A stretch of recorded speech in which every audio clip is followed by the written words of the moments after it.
বাঙালির ১২ মাসে ১৩ পার্বণের অন্যতম জামাই ষষ্ঠী। মূলত সন্তানের, বিশেষ করে পুত্র সন্তানের মঙ্গল কামনায় এই অরণ্য ষষ্ঠী পালন করা হয়।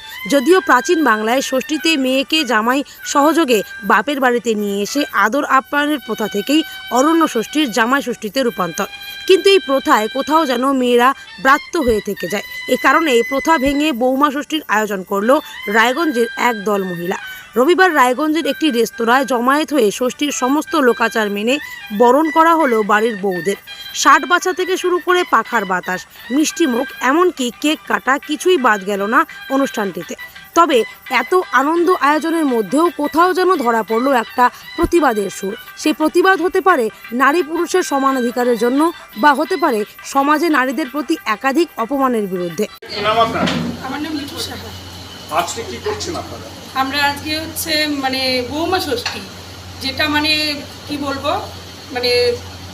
এই সমাজে হচ্ছে একটু বউদের আনন্দ দেওয়ার জন্য, পরিবার থেকে এত চাপের মধ্যে থাকে সবাই, সেই চাপ থেকে বেরিয়ে নিজেরা একটু নিজেদের স্বাধীনভাবে আনন্দ করবে, এনজয় করবে এই দিনটা। এর জন্যই আমরা এই বৌমা ষষ্ঠী দিনটি একটা নিজেদের মতো সুন্দরভাবে পালন করার চেষ্টা করছি। কি কি করছেন আজকে? কি কি করছি বলতে কি বলবো, আয়োজন, ষষ্ঠীর যা যা আয়োজন করা হয় যাবতীয় আয়োজন করেছি আমরা। খাওয়া দাওয়ার থেকে শুরু করে কি সব কিছু।